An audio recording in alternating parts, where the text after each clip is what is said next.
අයිබෝන් ඔබ මේකතු සිටින්නේ එම්පවෙස්සල් විසින් ගෙනනු ලබන ස්පොට්ලයිට් ගවේශනාත්මක වැඩසටහනත් සමගිනුයි මම කසුන් නූපයාරච්චි. අද අපේ ආරාධනය පිළිගෙන අප හා සම්බන්ධ වෙනවා ආචාර්ය ඩෑන් මාලික ගුණසේකර. හිතවතුනි ආචාර්ය ගුණසේකර යනු නීතිඥයෙක්, නීති උපදේශකවරයෙක්, විශේෂයෙන්ම සමුද්‍රීය නීතිය පිළිබඳ ප්‍රාමාණික විද්වතෙක්, ඒ වගේම සමුද්‍රීය වෙළඳාම ගැන අධ්‍යයන හා ව්‍යාපාරික ක්ෂේත්‍රයන්හි දශක ගණනාවක අන්තර්ජාතික අත්දැකීම් ඇති ප්‍රවීණයෙක්. ආචාර්යතුමනි බොහොම ගෞරවයෙන් ඔබතුමාම අපේ වැඩසටහනට ගත පිළිගන්නවා. බොහොම ස්තුතියි මානස සම්බන්ධ කර ගැනීම සම්බන්ධයෙන් කසුන්. ඔව්. ප්‍රේක්ෂක හිතවතුනි ඔබ දන්නවා අද අපි කතා කිරීමට බලාපොරොත්තු වන මාතෘකාව වන්නේ ලංකා මුහුදේ අවිනීතිය පිරිවැය, cost of lawlessness in SLCs. මෙම කාලීන තත්ත්වයේ වටපිටාව හා මේ දක්වා සිද්ධි දාමය ගැන කෙටි හැඳින්වීමක් කළොත් 2020 සැප්තැම්බර් 3 වෙනිදා MT New Diamond නම් පැනමා රාජ්‍ය ලියාපදිංචි නෞකාව ශ්‍රී ලංකා බටහිර මුහුදේ අනතුරට ලක්වනවා. මෙහිදී වන තෙල් කාන්දුව හා හානිය පදනම් කරගෙන ඇමරිකානු ඩොලර් 65ක දඩමුදලකුත් ඩොලර් මිලියන 2.4ක මුදලක් වියදම් පූර්ණ එක්ලස් ලැබීමනුත් එම සිදුවීම කෙලවර වෙනවා. 2021 මැයි 3 වෙනිදා MV Express Pearl නම් සිංගප්පූරු රාජ්‍ය ලියාපදිංචි නෞකාව ශ්‍රී ලංකා බටහිර වෙරළ තීරයට යාබදව ගිනි ගැනීමට ලක්වනවා. මෙම ගින්න නිවීම හා පසුකාලීන ක්‍රියාදාමයන් අතරතුර තවමත් ගණනය කොට නැති දැවැන්ත පාරිසරික හානියක් සිද්ධ වෙනවා. මේ වනතුරුත් මුහුදු ජීවි මල්සිරු 200කට ආසන ප්‍රමාණයක් වෙරළට ගොඩගසා තිබෙනවා. ඒ වගේම භාණ්ඩ හානිය අතින් නැවේ නැතිවීමට අමතරව ඩොලර් මිලියන 30ත් 50ත් අතර අලාභයක් ඇස්තමේන්තුගත කොට තිබෙනවා. තුන්වනුව පසුගිය සතියේ එනම් ජූනි 25 වෙනිදා MSC මෙසීනා නම් ලයිබීරියානු රාජ්‍ය ලියාපදිංචි නෞකාවක් නැගෙනහිර ඉන්දියානු සාගරයේ ලංකාවත් මලක්කා සමුද්‍ර සංධියත් අතර ගිනි ගැනීමට ලක්වනවා. පසුව ජූනි 27 වෙනිදා එම ගින්න සාර්ථක මැඩපවතුම් ලබනවා. ඉතින් ආචාර්ය ගුණසේකර මෙවැනි සංදර්භයක් තුළ ශ්‍රී ලංකා රජය හා අදාළ ආයතන විසින් ශ්‍රී ලංකා මුහුදේ මෑතකදී වුණු මේ සිදුවීම් පාලනය හා එම සිදුවීම් වලට ප්‍රතිචාර දැක්වීම පිළිබඳ ඔබගේ තක්සේරුව කුමක්ද? ඇත්තටම මේ අවස්ථාවේදී අපි කතා කරන්න ඕනේ එක පැත්තකින් තාක්ෂණික ක්‍රමවේදයක්, අනිත් පැත්තෙන් නීතිමය ක්‍රමවේදයක්. මෙවැනි සිදුවීමක් සිදු වෙනකොට අපි බලන්න ඕනේ රාජ්‍ය පාර්ශවයේ පැත්තෙන් මොන ආයතන මෙම සිදුවීම් ජාලයට සම්බන්ධව ක්‍රියා කළ යුතුද යන්න මූලිකව.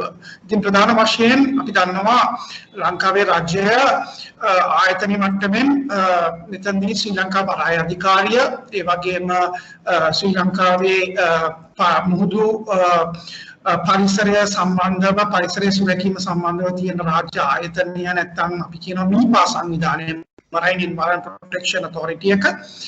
ඒ වගේම මේක සම්බන්ධ වෙනවා ශ්‍රී ලංකාවේ නීතිපති දෙපාර්තමේන්තුව නීතිමය පැත්තෙන් ගියොත් ඊට අමතරව තවත් සෙසු ආයතන කීපයක් තියෙනවා, විශේෂයෙන්ම වෙරළ සංරක්ෂණ දෙපාර්තමේන්තුව, නාරා ආයතනය වැනි ආයතන කීපයක් මෙම සිද්ධියට සම්බන්ධ වෙනවා. ඒ වගේම තමයි ලංකාවේ තියෙන රේගු දෙපාර්තමේන්තුවත් අපිට මෙතනදී අමතක කරන්න බැරි ආයතනයක්. මොකද රේගු දෙපාර්තමේන්තුවේ තියෙන ක්‍රියාදාමයක් මෙතනට අත්‍යවශ්‍යම උදාදකයක් වෙනවා. ඉතින් ඔහොම බැලුවම අපි බලමු මෙතනදී තියෙන තාක්ෂණික ක්‍රියාදාමය අපිට සාර්ථක වුණාද, ඒ වගේම නීතිමය ක්‍රියාදාමය සාර්ථක වුණාද කියන කාරණාව. තාක්ෂණික පැත්තෙන් ගත්තොත් දැන් සාමාන්‍යයෙන් නැවක් අපේ ලංකාවේ මුහුදු තීරයට එනකොට අපි දන්නවා ලංකාවේ දේශීය මුහුදු තීරය වන නාවික සැතපුම් 12 සීමාවක් තුළට යම්කිසි නැවක් එනවා නම් මුලින්ම සිදු කරන්න ඕනේ ක්‍රියාවලිය තමයි ඒ නැවට අපේ කොළඹ බරායට ඇතුල් වෙන්න ප්‍රථමයෙන් ඒ සම්බන්ධයෙන් යම් විධිවිධාන තියෙනවා සපුරාල් යුතු නැත්නම් අපි කියනවා ක්ලියරන්ස් ගන්න ඕනේ කියලා. ප්‍රධාන වශයෙන්ම මෙතන ක්ලියරන්ස් එක පළවෙනි ක්ලියරන්ස් එක තමයි ක්වොරන්ටයින් ක්ලියරන්ස් එක. මේ ක්වොරන්ටයින් ක්ලියරන්ස් එක මේ කොවිඩ් එකත් එක්ක ආපු එක නෙමෙයි. මේක ඉතිහාසයේ පුරාම පවතින ක්‍රමවේදයක්. මුලින්ම යම් කිසි වෛද්‍යවරයෙක් ඒ සම්බන්ධයෙන් ඉන්න වෛද්‍යවරයෙක් යවලා ඒ නැවේ ඉන්න නාවිකයන්ගේ සෞඛ්‍ය තත්ත්වය පිළිබඳව පරීක්ෂණයක් සිදු කරන්න ඕනේ. ඒ පරීක්ෂණයෙන් සෑහීමකටපත් වුණාම ඔවුන්ට කිසිදු ආකාරයක සෞඛ්‍යමය ආපදාවක් නැහැ කියලා. නැත්නම් වෛරස් හෝ වෙනත් යම් ආකාරයක ලංකාවේ අපේ රටට බලපෑම් සිදු වන ආකාරයේ කිසිදු ප්‍රශ්නයක් නැහැ කියලා එම වෛද්‍යවරයා විසින් සහතික කරාට පස්සේ ඊළඟ ක්‍රමවේදය තමයි ශ්‍රී ලංකා රේගු දෙපාර්තමේන්තුව ඒ සම්බන්ධයෙන් ක්‍රියා කරන්න ඕන් ඒකට ඒ නැවට ගොඩ වෙනවා නැවට ගොඩ වෙලා බලනවා අපේ රටට එන්න ඕන ද්‍රව්‍ය සම්බන්ධයෙන් යම් රේගු පනත යටතේ රේගු ඒ ආදායම් සම්බන්ධව ක්‍රියා කරන්න ඕන පිළිවෙත ක්‍රියාත්මක කරලා එතනදී රේගු දෙපාර්තමේන්තුවේ ක්ලියරන්ස් එකක් ලබා දෙන්න ඕනේ දෙවනුව. ඊට පස්සේ තමයි ඇත්තටම ශ්‍රී ලංකා වරාය අධිකාරියේ ඒ සම්බන්ධයෙන් ක්‍රියා කරන පිරිස් එන්න නැවට ගොඩ වෙන්නේ බලන්න නැව මේ අපේ කොළඹ වරායට ගෙනීමේ ක්‍රමවේදය තුල ඒට කිසි කොළඹ වරායට කිසිම ප්‍රශ්නයක් නැතුව මේ අදාළ කටයුතු සිදු කරන්න. ඒ කියන්නේ බහලුම් ගොඩදෑම සහ බහලුම් tempat kirimnya anak kaarnya නැවට සිදු කරන්න ඕන ක්‍රියාවලිය සම්බන්ධයෙන් මූලික කරුණු. ඒ ආකාරයෙන් ක්ලියරන්ස් එක ආවට පස්සේ තමයි අතරම නැවට පුළුවන් වෙන්නේ අපේ කොළඹ වරායේ මුහුදු සීමාව. නැත්තම් ඒක සාමාන්‍යයෙන් නාටක සතපුම් 5ක් වගේ ඇතුළට එන්න පුළුවන් ක්‍රමවේදය සකස් කරන්න. එතකන් නැව තියන්න ඕනේ කොළඹ වරායෙන් පිටත සීමාවේ ඒ කියන්නේ නාටක සතපුම් 9 8 වගේ සීමාවක තමයි එතනදී නැව තියන්න ඕනේ. ඊට පස්සේ අර ක්ලියරන්ස් දෙක හමු වුණාට පස්සේ පුළුවන් නැව ඇතුළට ගන්න. ඒ මොයේ ක්‍රියාවලිය තාක්ෂණික ක්‍රමවේදය තමයි පාවිච්චි කරන්න ඕනේ. දැන් මේ එක්ස්ප්‍රස් ප්‍රෝග්‍රෑම් එකත් එක්ක සිද්ධ වෙච්ච දේ තමයි මෙතනදී ඇත්තටම යම්කිසි ගින්නක් ඇති වුණා. මේ ගින්න නිසා පරිසරයට සිදු වූ බලපෑම්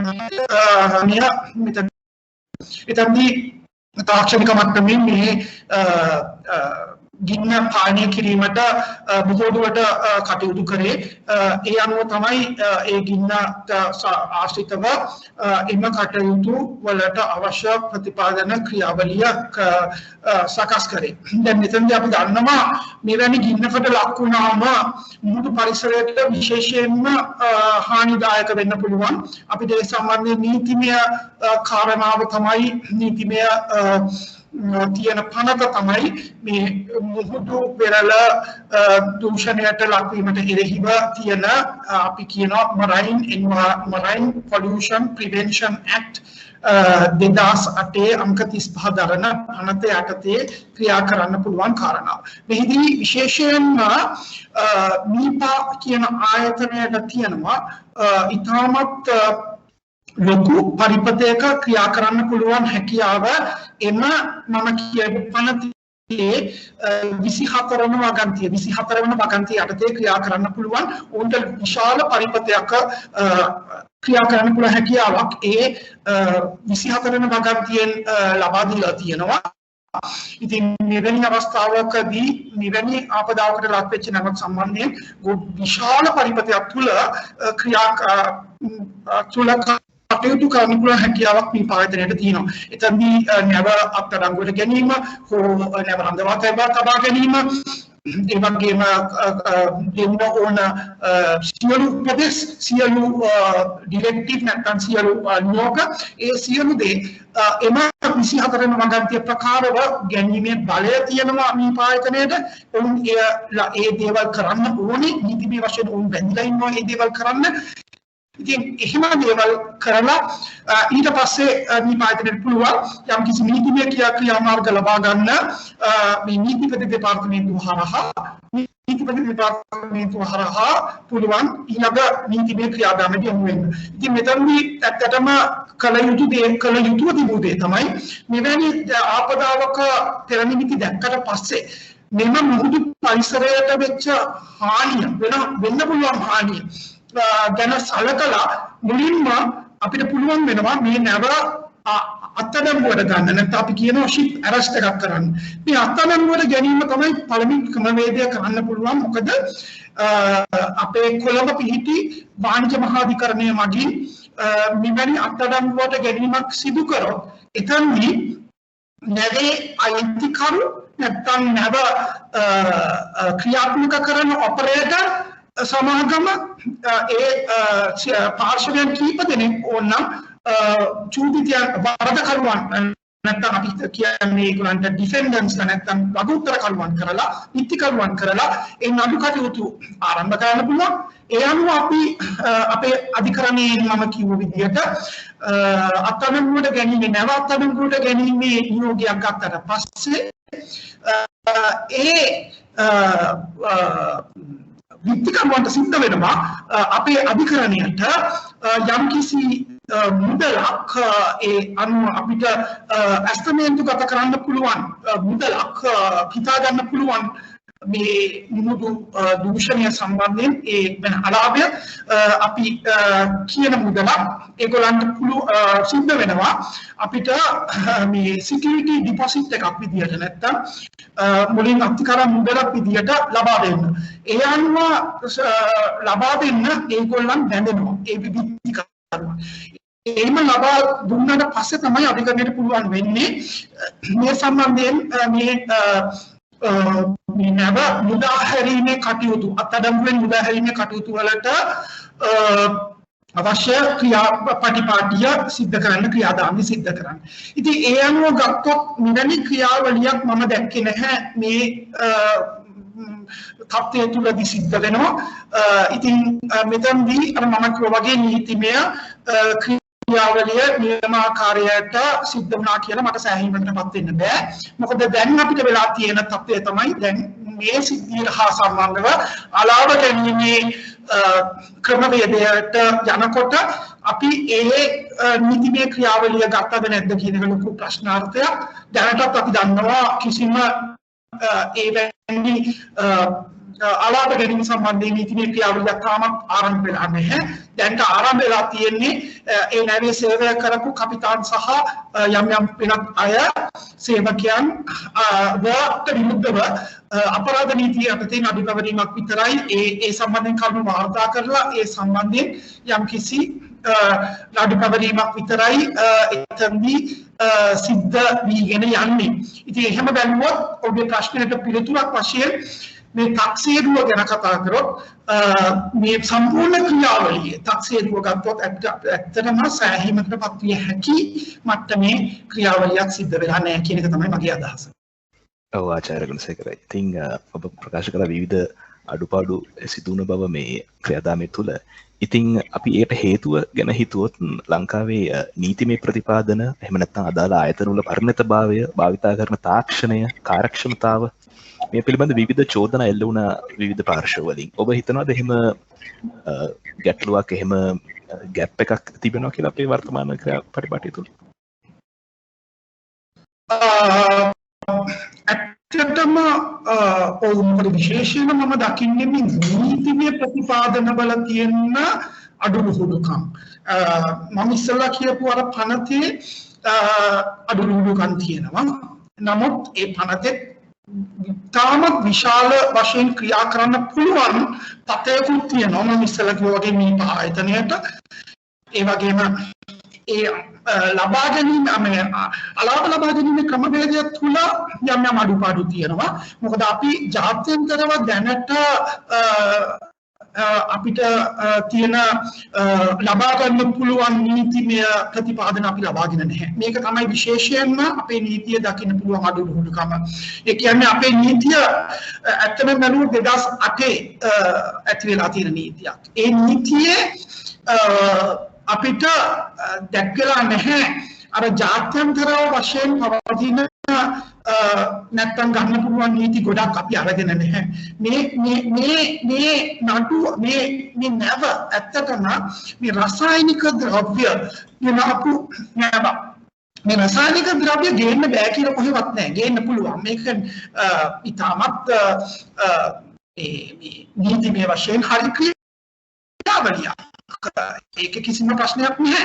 නමුත් මෙවැනි තත්ත්වයකදී ඇතිවෙච්ච ආපදාවකදී අපිට පුළුවන් අපිට නීතිය ක්‍රියාත්මක කරන්න කියන එක තමයි උන්නතන තියෙන ප්‍රශ්නය. මොකද විශේෂයෙන්ම ජාත්‍යන්තරව පවතින ඒ ජාත්‍යන්තර नीति නැත්නම් කන්වෙන්ෂන් ප්‍රඥප්ති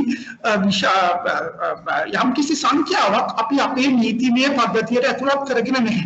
ඉතින් ඒක තමයි මම දකින්න ප්‍රධානම මෙතන තියෙන අඩුලුහුඩුකම අපේ නීතියේ. අපේ නීතිය පරිණතභාවය අඩුයි. අපේ නීතියේ තියෙන ඒ භාවිත කරන බව තාක්ෂණය ගත්තොත් ඒ ජාත්‍යන්තර නීතියෙන් ලැබිලා තියෙන තාක්ෂණ ක්‍රමවේද අපිට භාවිත කරන්න හැකියාවක් නැහැ. ඉතින් එතනදී කාර්යක්ෂමතාවය පිළිබඳව ප්‍රශ්න තියෙනවා. අපේ නීතියේ තියෙන අඩුලුහුඩුකම් හින්දා. විශේෂයෙන්ම මම මෙතන සඳහන් කරොත් ජාත්‍යන්තරව පවතින මේ ඒ රසායනික ද්‍රව්‍ය සම්මාගමීම සම්බන්ධයෙන් තියෙන ඒ ප්‍රඥප්තිය නැත්නම් hazardous and noxious substances convention කියන එක අපේ නීතියේ කොටසක් නෙමෙයි. අපි ඒකට පාර්ශවයක් වෙලා නැහැ රටක් වශයෙන්. ඊට අමතරව නැවහිමියට ලබා දෙන්න පුළුවන් යම්කිසි සහනදායී වගකීම් සම්බන්ධයෙන් දැක්වෙන මේ limitation of liability for maritime claims කියන එක ඒ ප්‍රඥප්තිය අපි තාම පාර්ශවයක් නැහැ. ඒ සම්බන්ධයෙන් අපිට නීති නැහැ ලංකාවේ. ඒකටත් අපිට තියෙනවා ප්‍රශ්න. එතකොට එහෙම බැලුවොත් අපි තව ප්‍රශ්නයක් තමයි මේ අපි කතා වුණා ගොඩක් මේ බංකර් තෙල් තියෙන්න පුළුවන්ද බංකර් තෙල් ගියොත් එහෙනම් මොකද වෙන්නේ? එතකොට මේ බංකර් තෙල් සම්බන්ධයෙන් ක්‍රියාත්මක වෙන ජාත්‍යන්තර නීතියත් අපි තාම පාර්ශවයක් නෙමෙයි. ඒ සම්බන්ධයෙන් අපිට නීතිය මදි. ඔන්න ඔය වගේ කාරණා විශාල ප්‍රමාණයක් මෙතනදී අඩුලුහුඩුකම් වශයෙන් දක්වන්න පුළුවන්. ඔව් ආචාර්ය සේකර. ඉතින් ඔබ කතා කළ එම නීතිමය ආවරණ සම්බන්ධ ගැටලු නිසා විශේෂයෙන්ම අලාභ පියවීමට හානි පූර්ණය පැත්තෙන් විශේෂයෙන්ම දීවර ජනතාව සහ පාරිසරිකමය පැත්තෙන් එම ඒ අලාභ පියවීම කියන අංශයෙන් ඔබට තිබෙන තොරතුරු අනුව මොකද්ද අද අපේ වර්තමාන තත්ත්වය මේ සිටීමත් එක්ක? දැන් මම කිව්වා වගේ ඉස්සෙල්ලා අපි මුලදීම අර නැව අතරංගුවට ගත්තා නම් එතෙන්දී අපිට යම්කිසි අපිට ඇතිලා තියෙන හානිය අපිට යම්කිසි හොඳ ගණනය කිරීමක් කරගන්න බැරි වුණා. ඊටදී නියමාකාරයෙන් ගණනය කිරීමක් කරගන්න බැරි වුණා. අපිට තිබ්බා යම්කිසි තක්සේරු ගණනය කිරීමක් කරන්න. ඒතකොට තක්සේරු ගණනය කිරීමක් කරනකොට අපි විශේෂයෙන්ම බලන්නේ දැන් ඒ සම්බන්ධයෙන් අපි දන්නවා මෙතනදී අපේ නීතිය අනුව එක්කෝ අයිතිකම් නැත්නම් ඒක ඒ නැව පාවිච්චි කරපු ඔපරේටර් ඒගොල්ලන් තමයි නීතිමය විදියට මෙතනට වගකීමෙන් වැදෙන්නේ. එතනදී අපි බලනවා ඒගොල්ලන් මේ නැව සම්බන්ධයෙන් අරගත්ත රක්ෂණ සාධක මොනවද? රක්ෂණ ප්‍රමාණය මොනවද කියන එක. සාමාන්‍යයෙන් මගේ අදහස හැටියට මෙවැනි නැමකදී රක්ෂණය විශේෂයෙන්ම මේ කියන කාරණය ඒ කියන්නේ අපේ මම කියපු පනතේ දැක්වෙනවා කාරණා 4ක් සම්බන්ධයෙන් ABCD කියලා කාරණා සම්බන්ධයෙන් අපිට අලාභ ඉල්ලීමේ හැකියාව තියෙන කියන්නේ විශේෂයෙන්ම මාසුන් මරණයන්ගේ නැත්නම් දීවයන්ගේ අලාභ එතකොට මුහුදු පරිසරයට වෙච්ච අලාභ ටුවරිසම් ඉන්ඩස්ට්‍රි එකට වෙච්ච අලාභ ඒ වගේ අලාභ ගොඩක් ඒ වගේ සඳහන් කරලා තියෙනවා. දැන් එහෙම බැලුවොත් දැන් මේ වක්ෂණ අනුව අපිට මට හිතන විදියට ඩොලර් මිලියන 500ක විතර ප්‍රමාණයක අපිට ලබා ගන්න තිබ්බා. අර මම කියපු විදියට උසාවිය මාර්ගයෙන් අපිට ලබා ගන්න තිබ්බා ඒ security deposit එක මම කියපු security deposit එක නැත්තම් අර ඒ නැවහිමියා හෝ ඔපරේටර්ගේ අර උසාවියට අධිකරණයට දෙන ඩිපොසිට් එක. මේක සාමාන්‍යයෙන් බැංක් ගැරන්ටි එකක් වගේ තමයි ඒක සාමාන්‍යයෙන් දෙන්නේ.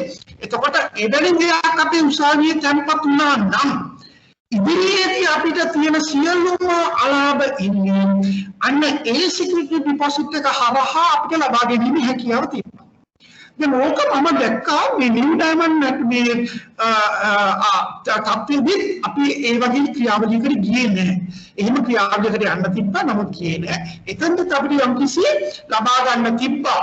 එහෙම මේ අලාභේ සිකියුරිටි ඩිපොසිට් එක නමුත් ඒක ලබා ගත්තේ නැහැ.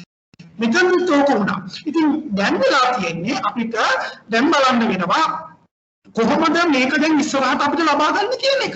ඉතින් එතනදී අපිට විශේෂයෙන්ම දැන් දැනගන්න ලැබිලා තියෙනවා ඩොලර් මිලියන 40ක මූලිකව ඉන්ටරිම් ක්ලේම් එකක් මුල් අවස්ථාවේ ගෙවන දෙයක් අපිට ලබා ගන්න පුළුවන් කියලා. ඒක විශේෂයෙන්ම පාදක වෙලා තියෙනවා. මම කිව්වා වගේ මේ රක්ෂණ ආවරණය හරහා. නමුත් මගේ දැනුමේ හැටියට අර මම ඉස්සෙල්ලා කිව්වා වගේ මේ මිලියන 40 නෙමෙයි මීට වඩා ප්‍රමාණයක් ඩොලර් වලින් අපිට ලබා ගැනීමේ අවස්ථාවක් තිබ්බා. ඒ අවස්ථාව අපි අත්හැරගෙන තියෙනවා නියම ආකාරයේ නීතිය ක්‍රියාත්මක නොකිරීම මගින්. ඔව් අත්හැරගෙන ඉතින් ඔබ ඒ සඳහන් කර නීතිමය අඩුපාඩුත් එක්ක අපි රටක් විදිහට එය නිවැරදි කරගෙන ඉදිරියේදී මෙවැනි තත්වයකට වඩා හොඳින් වඩා සූදානම්ව මුහුණ දීම පිණිස ඔබ යෝජනා කරන කෙටි කාලීන හා දීර්ඝකාලීන ක්‍රියාමාර්ග මොනවාද?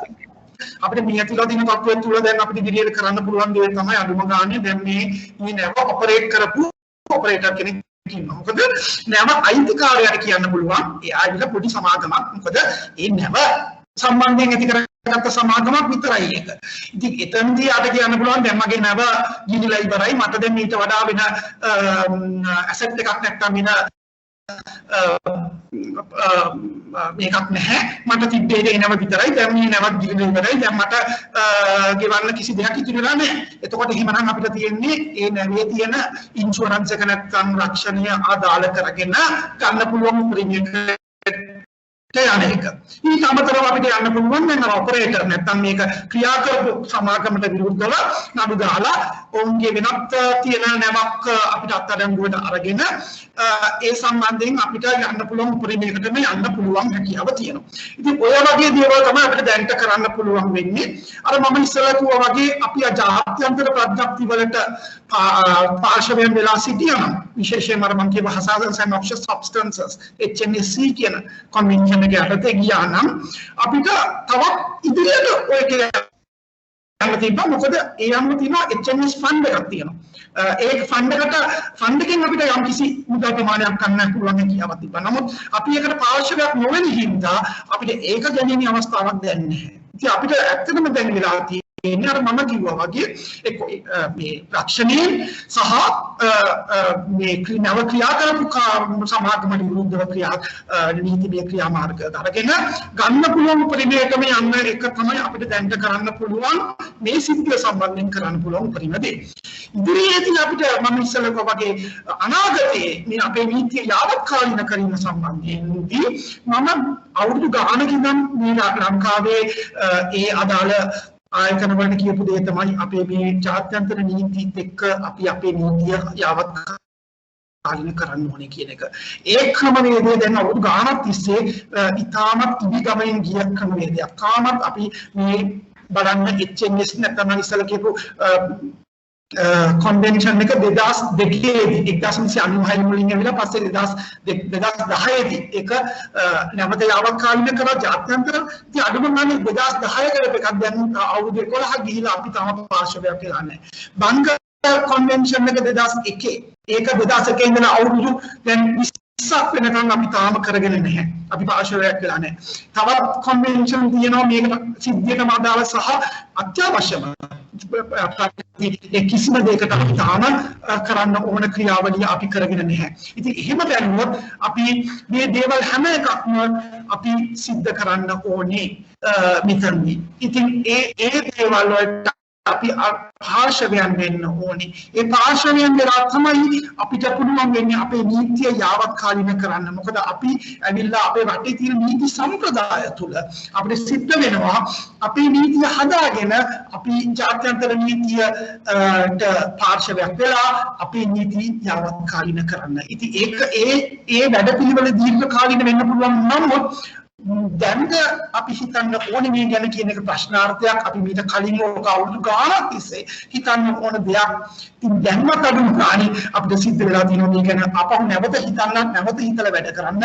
ඉතින් එතනදී අපිට මේ දේ අනිවාර්යයෙන්ම සිද්ධ කරන්න ඕනේ අනාගතයේ වෙනුවෙන්මත් අපි කරන්න ඕනේ මගේ මතය තමයි මේ නීති ශාස්ත්‍රය තුල ප්‍රවීණ වෙන මගේ මතය තමයි අපි මේ දේවල් පිළිවෙලට කරේ නැහැ ඒ නිසා අපි දැන් මේ වගේ පීඩාවට පත් වෙලා ඉන්නවා අපි තවදුරටත් මේ දේ වලින් අපි බැට කනවා අපි ඉස්සරහට මේ දේවල් මේ ඉතිරි මාස කීපය තුළ මම නම් කියන්නේ අපි මේකට ටයිම් ලයින් එකක් දෙන්න ඕනේ නැත්නම් කාලයක් දෙන්න ඕනේ කෙටි කාලීනව මම නම් කියන්නේ මාස 6ක්වත් ඇතුළත මේ දේවල් සිද්ධ වෙන්න ඕනේ නැත්නම් අපි හිතමු මාස 6කින් 7කින් 8කින් නැත්නම් අවුරුද්දකින් ආපහු මෙවැනි සිද්ධියක් වුණොත් මට සිද්ධ වෙයි ආපහු වෙනවා මේ විදිහට මාර්ගයට මේව කියන්න මොකද මේ දේවල් විලා නැහැ කියන එක. ඉතින් රටක් හැටියට මම හිතන්නේ අපි ඒක කරන්න ඕනේ කියලා. රටක් හැටියට අපි ඔක්කොම එකතු වෙලා මේ දේ කරන්න ඕනේ. අපි ඔක්කොම මේ රටේ නිදහස් අධ්‍යාපනයෙන් ඉගෙනගත්ත අය. මම නෙදර්ලන්තයේ ජර්මනියේ ගිහිල්ලා පශ්චාත් උපාධි කරලා ආචාර්ය උපාධි කරලා ආවට මම මේ ලංකාවේ ඉන්නවා. මගෙන් ප්‍රයෝජනයක් ගන්න කියලා මම විශේෂයෙන් පණිවිඩයක් මේ රටට ලංකාවට දෙනවා අරගෙන මේ දේවල් ගන්න මොකද මම විශේෂයෙන්ම මේ අවස්ථාවේදී මේ නැව සම්බන්ධයෙන් වෙච්ච දේවදී මම කියපු දේ තමයි මම රට වෙනුවෙන් ඉන්නවා මට සතපහක්වත් ඕනේ නැහැ මේක කරන්න මම එන්නම් ඉදිරියට මේක කරන්න නමුත් අවාසනාවකට කවුරු මම හිතන්නේ රජයෙන් මට ආරාධනාවක් කරා කියලා එහෙම ඇවිල්ලා කටයුතු කරන්න කියලා ඇත්තටම දුකයි මෙහෙම අපිට මේ රටක් හැටියට වෙච්ච දේ මොකද ඇත්තටම ඒක පාඩුව නින්නේ අපි ජනතාව අපේ ජීවන ජනතාව අපේ හෝටල් ශාස්ත්‍රීය සිටින ජනතාව අපේ අනිත් ජනතාව විශේෂයෙන්ම මේ මුහුදු තීරය පාවිච්චි කරන ජනතාව ඒ වගේම අපි මොකද අපේ මුහුදු පරිසරය කියන්නේ අපේ සම්පත අපිට අයිතියක් තියෙනවා මුහුදු සම්පතට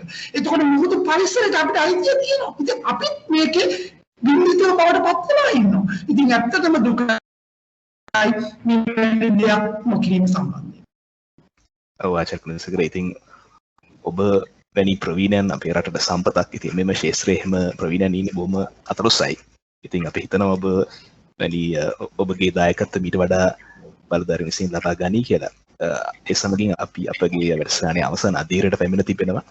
මේ වැඩසටහන නරඹන විවිධ තරාතිරම් වල විවිධ කර්මාන්තවල විවිධ මට්ටමේ වෘත්තීන්වේදී ඉතින් අපගේ ඒ ප්‍රේක්ෂකයන්ට අවසන් වශයෙන් යම් පණිවිඩයක් ඔබ දෙන්න කැමතිද ආචාර්යකනසකර?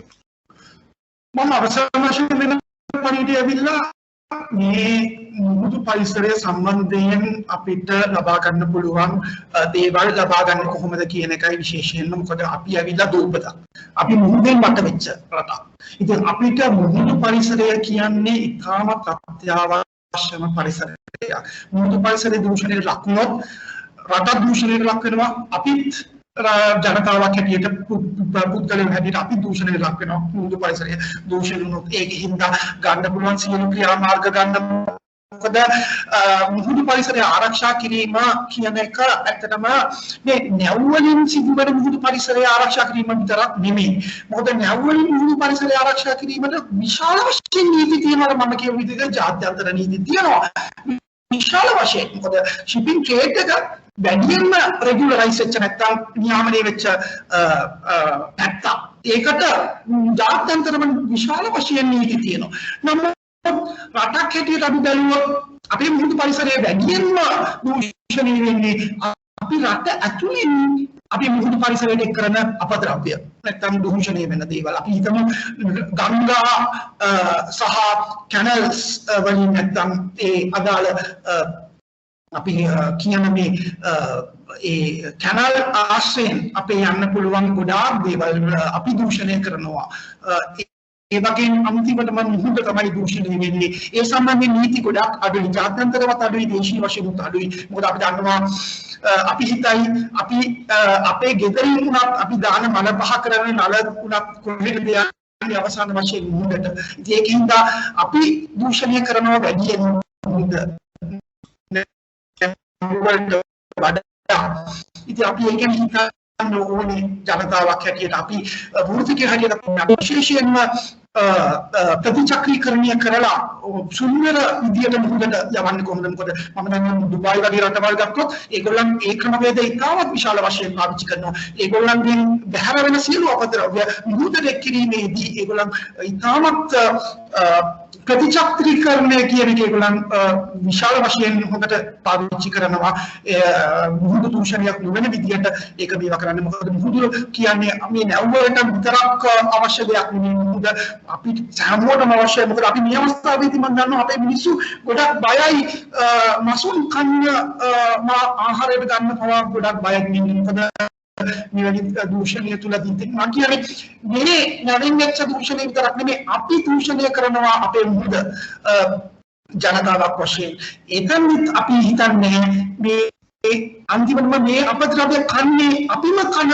මාළු නැත්නම් අපිම පරිභෝජනය කරන මාළු ඒකින්ද ඒ ගැන අපි වැඩියෙන් සැලකිලිමත් වෙන්න ඕනේ අපි සියලුම ක්‍රියාවලියක් වලින් අපේ මනුෂ්‍ය ජීවිතයේ සියලු ක්‍රියාවලින් වලින් අපි සැලකිලිමත් වෙන්න ඕනේ එවැනි අපද්‍රව්‍ය මුහුදට එක් නොකිරීමට අපි දන්නවා අපිට සමහරවිට ඒක අපිට පුද්ගලයන් වශයෙන් පාලනය කරන්න බෑ නමුත් රජයක් විදියට අපිට ගොඩක් ආයතන වලට ඒ ක්‍රම වේදේ පාවිච්චි කරන්න විශේෂයෙන්ම ප්‍රතිචක්‍රීකරණය කියන එක විශාල වශයෙන් අපි මුදල් වියදම් කරලා ඒක කරත් අපිට ලාභයක් තියෙනවා මොකද අවසාන වශයෙන් අපි ජනතාවක් හැටියට තමයි මේ මුහුදු පරිසරයේ ලැබෙන දේවල් අපි ප්‍රයෝජනට ගන්නෙ ඉතින් අපි එක්කෙනා හරි නරුණා අපි ජනතාවක් හැටියට මුළු ජනතාවම මරණ අභ්‍යස ඉන්නේ අපි මුහුදු පරිසරය දූෂණය කරමු. බොහොම ස්තුතියි මාව සම්බන්ධ කරගැනීම සම්බන්ධයෙන්. බොහොම ස්තුතියි ආචාර්ය ගුණසේකර ඊටාම කාර්යබහුල අවස්ථාවක අද ස්පොට්ලයිට් වැඩසටහන හා සම්බන්ධ වීම ගැන. ප්‍රේක්ෂක හිතවතුනි මෙවැනිම කාලීන මාතෘකාවක් සම්බන්ධයෙන් අපි යලිත් හමු වෙමු. එම්පවර් වෙනුවෙන් මම කසුන් රූපය රචි. සුබ දවසක්.